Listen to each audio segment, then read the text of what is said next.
our loud voices today because they are working to get the microphones going. So if at any point you can't hear us, please just wave your hands wildly and we will try to speak up. But first of all, thank you guys so much for cutting short your lunch break and coming to our session. We've got full room here today, which is very exciting. I'm Lindsay Lynch. I look after global accounts here at AdsWizz. AdsWizz is a leading audio technology company, and we serve as a full-stack solution from SSP to DSP to our AdWave and PodWave marketplace, connecting brands to premium music streaming and podcast inventory across the globe. Which brings me to the topic of today's conversation, the global audio opportunity, investing where your audience already is. So I'm joined by my amazing panelists. I will go ahead and let them introduce themselves. Hello, I'm Johnny. I work for Vodafone 3 now, formerly just Vodafone UK, but we're going through the joys of merging the two telco companies. So yeah, a lot of fun day job taken up by that. All things programmatic, display, online video, CTV, and of course digital audio, which I'm very excited to talk about today. Hi, I'm Katriona. I'm from Publicis. I am the global client lead on the Pfizer account that's looking after all markets outside of the US. Lovely to meet you all. Hi, I'm Freddy. I'm the global digital media lead for Team X, which is the Omnicom unit built for Mercedes-Benz. Look after all things paid search, paid social, and programmatic, which covers every channel, including audio. So super excited to be here. So as we all know, audio is one of the few channels that fits seamlessly into people's everyday life. So whether you're commuting into the office, listening to a podcast, enjoying music in the lounge after a long day at AdWeek Europe, audio doesn't just require your eyes, it acquires your attention too. So we've heard a lot of stats today, and we've heard that the average person in the UK listens to over 2.5 hours of digital audio daily. That number creeps closer to 3 hours when we look at the younger Gen Z generation. But it's crazy to think that programmatic audio only makes up less than 2% of all digital media spend. So to kick off my question here, my first question here is, people are spending an inordinate amount of time with audio, but ad investment is still relatively low. Why do you guys think that is? Am I going first? I'll go first. That's great. For me, I think it's a part of the issue is around sonic identity and how advertisers design their creatives. You know, static banners have been commonplace for decades, video has been commonplace for decades, but audio doesn't necessarily come first in mind when we're building creatives. And it's like, how does a brand come through in a creative? Like some people have got, you know, sonic logos. You know, McDonald's, everyone, everyone gets that with Mercedes, with McDonald's. But with brands like Mercedes or other brands where they're not, you know, that it's not audio first, it's how do you build an identity that you're then comfortable to use continuously, and if you do it, if you rush it, you then send the wrong brand message, which I think may put a couple of brands off. To build on that, I think it's the age-old thing of measurement. I don't know if we've managed to nail what measurement means in audio. If you can't proof point it back, it's not that it's not as strong, it's just not as visible to us to know exactly what are the measurements that we need to put in place for audio. And I think clients struggle with that. They want things that they know can guarantee ROI for them, especially in kind of the current climate. And yeah, I would also support, I think, creatively, 100% people are not thinking audio first. Whereas in, you know, we still live in a world where people make their TV ad and still make their cuts for display. Again, when you're in there and you're recording a TV ad, why can't you just record something for audio at the same time? Becomes a question that is not going through. Yeah, I think piggybacking off the creative piece as well, it's very, like, advertising is a visual-led industry. Like, print advertising existed long before any sort of audio ad did, and you can picture any logo for any brand as well. And like Freddy said, sonic logos aren't exactly the same, they're not as commonplace. So where audio, I think we might get onto this in a bit in terms of sort of common myths, where audio might be an extra production cost, and sort of video first platforms like social and YouTube are so big nowadays as well, for a much lower price point. I think that's also been quite an internal battle we've had. So you guys all mentioned lack of audio creative as an issue for brands. there are so many companies out here today, like Audio Stack, like A Million Ads, that make it very easy to use AI to create multiples of different audio ads. You all work for large, some might say more conservative companies. How have they embraced or maybe not embraced using AI to create audio ads? So I think, speaking to the point about A Million Ads, Vodafone, very traditional heritage British brand. We have Roman Kemp as our sort of brand ambassador. He appears in all of our visual assets, voices our audio ads as well. So I think that sort of causes an issue in terms of maybe where we need to AIify his voice in our assets, sort of with the legals especially. 3, we have delved into that a bit more. I think they're a bit more creative in that space. But again, I think where you sort of are using that celebrity aspect is kind of a bit more difficult. I think using language with celebrities or spokespeople as well, like traditionally they'll be speaking in English if you're running a multi-market campaign. If you've got to translate that, you're not going to have someone like Roger Federer like speaking French or Spanish like on their own. You're going to have to use AI to translate that, which I think causes some brands to have some concerns. And then you've got the property rights of those spokespeople as well. Like, are they happy with how they sound in those languages and just the tone of it? And I think the understanding of local nuance regarding tone can sometimes cause bigger brands that may have centralized production capabilities to be concerned around how it have they lost control of their own voice through that sort of translations. I think there is a huge opportunity. Like, I think brands could be doing it. There will have to be a local nuance put on everything that you create. It doesn't matter whether you're doing it for audio or whether you're doing it for your print ad. It's just something that you need to give consideration for. I think in something like pharma, it's difficult because of the regulations and what you can and cannot say. And any regulatory client would feel the same way. Will the T's and C's definitely be signed off and aligned in? And how does that vary versus a branded versus an unbranded message in terms of what you're doing? But I think there is an opportunity. I think AI can definitely take us as far as possible with the creative for audio. Many clients, and the one that I work in particular, they do a lot of creative at a central level, at a global level. It comes down. This is an opportunity to drive as much efficiencies in the cost that they're putting into audio, and I think it's something that they need to be considering more as they go forward. And then kind of tapping into what you said earlier, Freddy, is what are some of the myths about audio that you have to educate your clients about to get it on plan? I think the myth, you look at Spotify as an example nowadays and podcasting, here on sort of podcasting stage. 1 in 5 people now consume podcasts visually.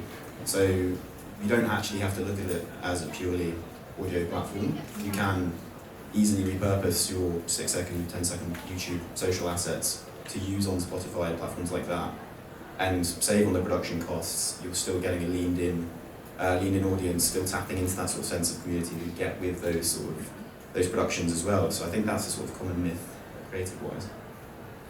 I think brand safety also shifts as well. Like, for anyone, I'm assuming everyone here has made their own playlist, and some of the songs are to your own personal taste, and the language might be individual. And if it was a display ad that was sitting next to some of the language that we have in some of our music, it would be an immediate brand safety flag. But because someone's picked it and it's there for them, it's not necessarily a problem. And the same with podcasts. I think we've all seen the arc that Joe Rogan has gone on personally around some of his views, and him being where brands would have been at the beginning and maybe not so now. It's like, if you've got a host read that's embedded in a podcast from 6 years ago and someone listens to it, does that then cause sort of a temporal issue with brand safety, that as those spokespeople evolve and their own views shift as well?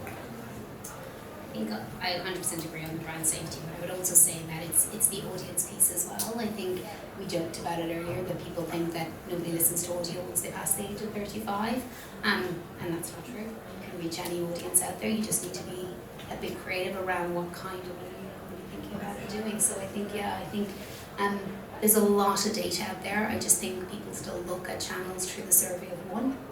And I don't think my dad would listen to that, so therefore I'm not going to be targeting the 60-year-olds or the 70-year-olds. Or even, I listen to this, therefore everyone else in my demographic would too. Yeah. Kind of moving to audio within the plan, oftentimes it is seen very much as an awareness or very much a brand-driven piece. But do you guys think that there's a place for it across the marketing funnel? I personally do. I think yes. I think any format can be used on any plan, whether you're doing awareness, whether you're doing education, or whether you're trying to do a conversion. Yeah, we might not have the same strength in clicks when it comes to audio as you would for a display, but I still think you can have a role on a plan at any stage. It's depending on what you're trying to do and how you're trying to take your consumer through that journey with you. So it isn't necessarily about, you know, just having a programmatic buy in audio to have as many like kind of traditional radio style ads out there. You can tap into podcasts, you can tap into playlists. There's lots of opportunities to think more creatively about what's the journey you want that person to go through, and therefore I think any format can be used at any stage of a journey. You just need to think creatively and cleverly about it. I think the way that some media plans are moving away from clicks as well is like the staple of measurement. Like we look at LLMs and how, you know, we're moving more into a zero-click world. So there's actually an opportunity for audio to be used in different ways. So like, can you use SMS codes or dynamic URLs? Like in some developing markets, texting is actually used for banking. So it's like, can you then just put an SMS code in an audio ad and get people to engage that way? Rather than, can you get them to click out of the app and then go into a different website and do something else? Like we've got a potential here because the model we're shifting slightly to use audio in some novel ways that can actually be used further down the funnel. Yeah, I do think measurement has come a long way in that sense as well, because touching on your point about contextual, using things like a million ads, one thing we've looked at doing on the 3 side is calling out sort of nearest store proximity. So, you know, live in Leicester, go to your nearest 3 store, and there are partners out there like sort of AdsWizz who can measure that effect on ad exposure to footfall to stores as well, so you do have that opportunity to actually gauge the lower funnel effect. And I think what we're seeing a lot more in the AD space as well is this kind of an arms race to prove your worth in terms of in the media mix, especially in terms of CAPIs. Like Spotify recently rolled out their own conversion API as well. They've onboarded onto Amazon DSP, so you're able to actually layer on a lot of this more specific in-market data to sort of approach it with a more lower funnel approach in mind as well. So I think more and more publishers are taking that approach of justifying, okay, we can actually operate as an awareness piece, but also driving purchase intent. And what's, in your experience, the best performing tactic that you've seen to drive users to maybe have more of a direct response element to the campaign? Dynamic creative. I think firstly, like we've seen across OMD, you know, with multiple auto brands using call out to dealerships and locations, and you've got store call outs and everything else. I think that is a really useful way of, like, you might have to put some extra measurement on it to see if you can get like online to offline measurement, but using things like that really helps to drive some footfall of non-awareness, like actual campaign boost. I'm going to give you a really annoying answer and say it depends. For one example, at the moment we are live with a campaign that's sort of, the targeting is broad in terms of just going after people who are looking for a bargain, which I think is pretty much everyone nowadays anyway.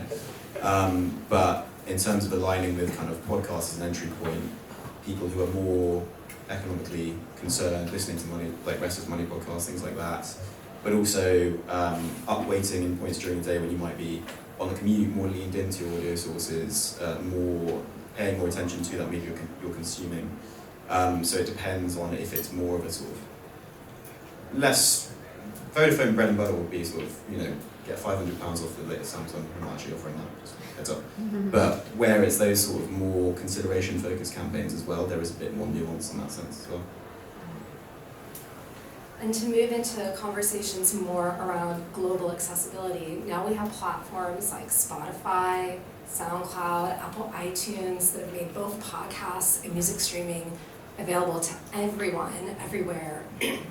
So you can really stream universally without any sort of gatekeeping. How has this accessibility changed when you're planning global campaigns and working across multiple markets? How has that changed your strategy? I'm not sure it's changed our strategy. I guess from our side, we try to plan from the center. I think structurally we've changed things up to be more from regional planning focus rather than individual markets. It does not take away from local nuance.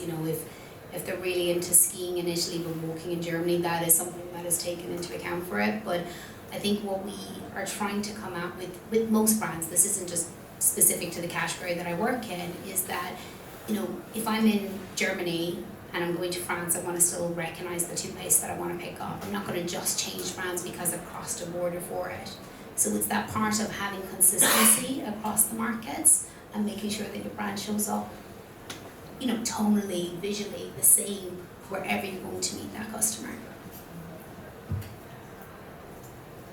And are you seeing any more investment spread across what we might call emerging markets versus your traditional EU5 in the past few years?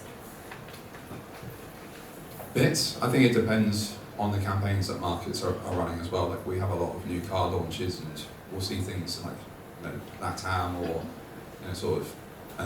India or markets around there where because audio is more prominent and is more part of the culture, then we'll be able to do something there. Whereas, like you mentioned, EU5, it's just we've got so much media available to us that we might not push it straight away.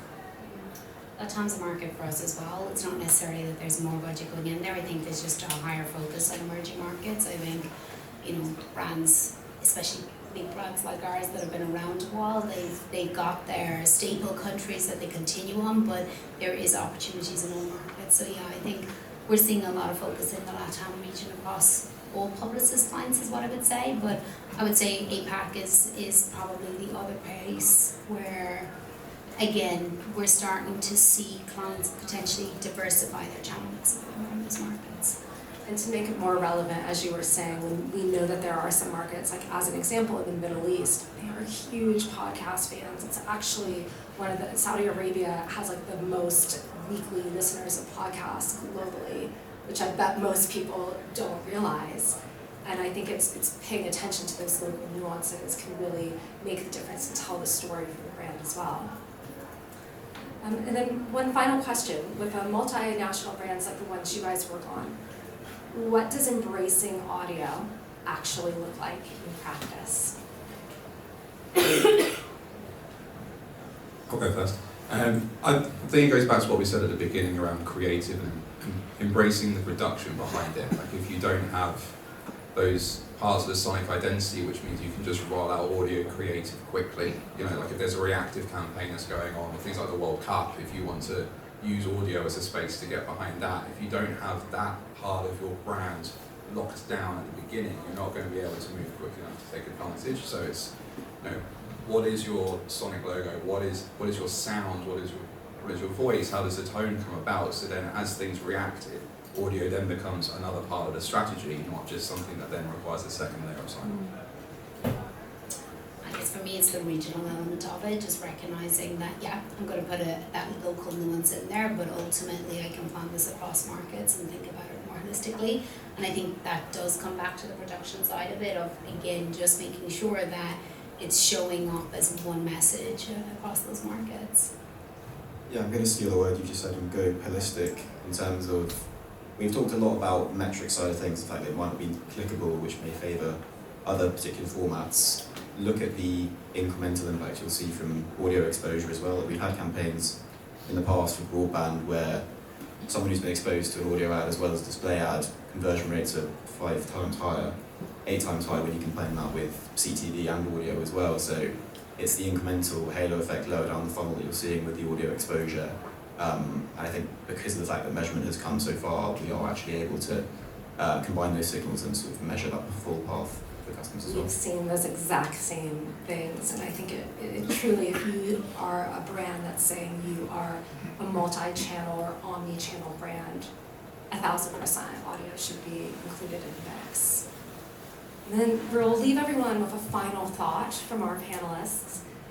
So for everyone in the room who's looking to run a digital audio campaign, but maybe you haven't yet, what is one practical piece of advice or recommendation that you would give them?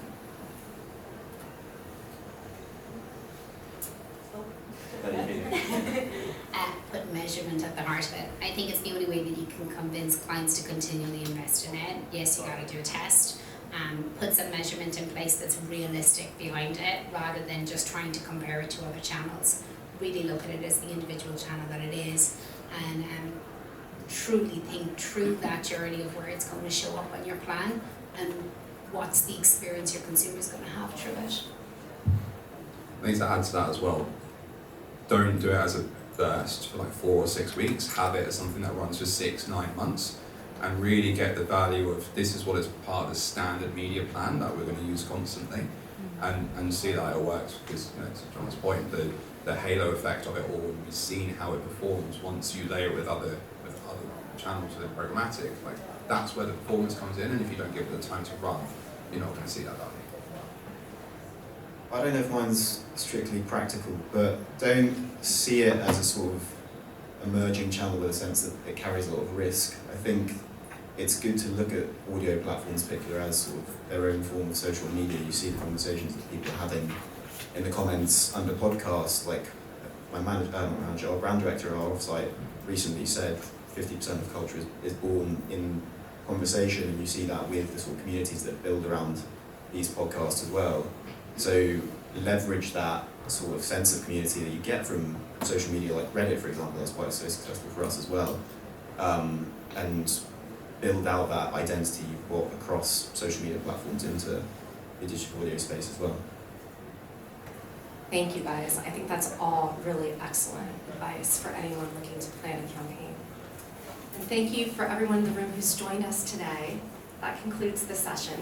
But we'll be around if you want to ask us any questions afterwards. Thank you so much.